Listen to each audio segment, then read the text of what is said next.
You are part of probably the coolest thing that's happened in comedy in, I don't know, a fucking million years. Yeah, so lucky. The Mothership. The Mothership. You are like the founding whatever circle. You know what I mean? Like you've been in Austin, I'm saying, like, and you book it and you take care of it. Yeah. And I've known you for a million years before at the Comedy Store in LA, and we've all migrated here. And yeah, it's funny because I have these relationships with people like Ian Edwards was just in, and I've known you guys in the dark for like 20 years. But then there's things I don't know about you, like just basic. I guess that's true. Well, you know a lot about me. I do, yeah. You and I spend more time chatting about life stuff. Yeah, you're one of the few people I genuinely look forward to seeing. I love you. How insane is it to work with stand-up comics? It's fucking wild. I mean, I'm insane, so I feel like like kindred spirits kind of thing. Yeah. Like I have a huge void to fill too, I guess. Yeah. So I can relate to a lot of, but it is, there's a lot of fucking nut jobs, you know. What's if you can share a story, you don't have to say who. Okay. Is there like a particular story that sticks out in your mind dealing with the stand-up? Because you book them. So people don't know, like Adam is like, what was your title at the store? Like manager? Yeah. I want to say valet. No, it was talent coordinator. I don't even know what these titles mean. But yeah, I don't. It took me like 3 years to be like, oh, right, okay. Talent. That's what they said. I was like, I'm just the booker. But it's also laden with like, it's a heavy thing because you've got these young comics who are just dying to get up at the store or now at the Mothership. And you're this gatekeeper and you have to be like, watch your set. And what if they're terrible? How do you like navigate? Spoiler alert. Yeah. Most of them are. No. How do you deal? Because you have to dash people's dreams. I don't want to. I hate it. I feel like I've been very fortunate to be put in this position. I really didn't want the job, like, because I knew what it was going to be like. Because I was friends with most of these people beforehand, and I knew it was going to be a nightmare. And I hate saying no, and I hate people.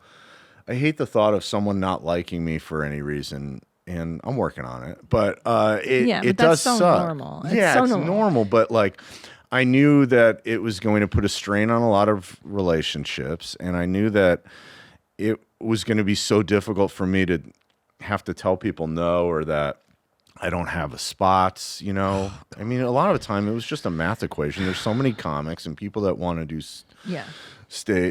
get stage time, and there's only so many spots available. So they offered it to me a bunch of times, and I kept turning it down because I knew it just was gonna be a fucking nightmare. But it was the best decision I ever made, and thank God I did it. Yeah, so you learned how to say no, which is really fucking hard, actually. Yeah, I mean, I always look at the end of the day. It is pretty honest that there are so many spots available, and that there's a reason why I can't give people spots. But when a lot of comics are very persistent, and that's great. It's a good quality.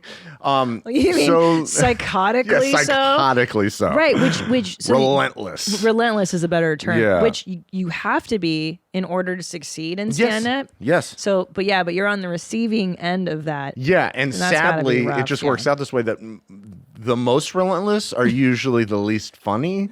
So Oh my eventually, God, that's so fucking true. It really is true. Because you're spending more time trying to get booked versus actually getting good at your craft, like the math just kind of adds up on that column. Yeah, and that's the best advice that someone gave. I can't remember who gave me the advice, but it always stuck with me. And that's the advice I give: just be undeniable. Yes. And most of the people, I'm like, when you get past here or whatever, or you're going to get spots, you're not even going to care about it because you're already undeniable, and you've gotten everything. You've received all of the accolades and all of the spots and your book, and it's like if you're undeniable, you're a hot commodity, 100%. And people want to book you. 100%. And then the really desperate, relentless ones, and so eventually. It's only happened a few times where they're so relentless and then they're not taking no for an answer. They're not reading between the lines. And I try to be as delicate as possible because who the fuck am I to say like someone's not like? Yeah, I know it's just one person's opinion. It's just one I'm just some lucky guy that got the gig. Yeah. And so at the end of the day, yeah, there's been a few times that it's been really Let's difficult. hear it. Come on. I gotta know. Just people like cornering me, like, on the street or be like, or just calling like, hey, why won't you pass me? And then eventually, like, if it's so many fucking times, then I have to be like, I don't think you're funny. And I hate, like, it's fucking it's the so word. hard, But yeah. trust me, it took so long to get to that. Yeah. And it's only happened like 2 or 3 times when I've actually had to say that. And I'll tell you something though, but for you to say that, I believe it, that objectively that person probably comedy is one of those weird things where you're either born with an inherent sense of timing. Yeah. Timing cannot be taught. No. It can be perfected, but either you got it or you don't. Right. So that's number one. And yeah, no timing, no dice. And then like maybe you just haven't put in the hours. Let's say you do have timing, or maybe your POV is garbage, hack. Yeah.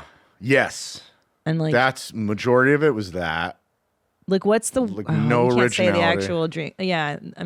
I'll tell you the worst that I ever I bring an opener now because I can, because for so many years like they would book just the worst openers.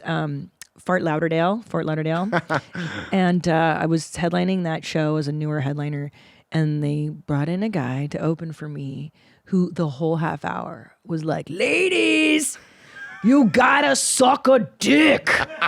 Yo, that's why they call it a blow job. You gotta suck that dick. And I was like, of course he was crushing. Because it's Fort Lauderdale. Is that Brian Regan? No. Oh. It's Ron White. It's his early work. Okay. Yeah. And I just like, fucking hell, dude. And it like, he crushed. And then here's like the female comic after a guy who talked about ladies having to suck dicks for a half hour. And I was like, dude, but that guy, like, I don't see his name on too many calendars. I'll book him now. I'll book him today. We need to beam him up to the mothership immediately. Ladies, could you imagine Austin like? No, it was. There's one guy. Yeah, he was so relentless, and he just kept cornering me. And I already knew I was very familiar with his act, and so I was just super delicate. Didn't want to hurt his feelings, and. Again, who the fuck am I? I'm just one person. I don't Very feel familiar. but like, yeah, he's like, you don't understand. Like, and he would say things like, you don't understand. I was on Comics Unleashed, and I'm like, honestly. And then finally, at that point, I just lost it. I was like, in the future, if you ever go to a booker, don't ever use that as like, put that on your resume.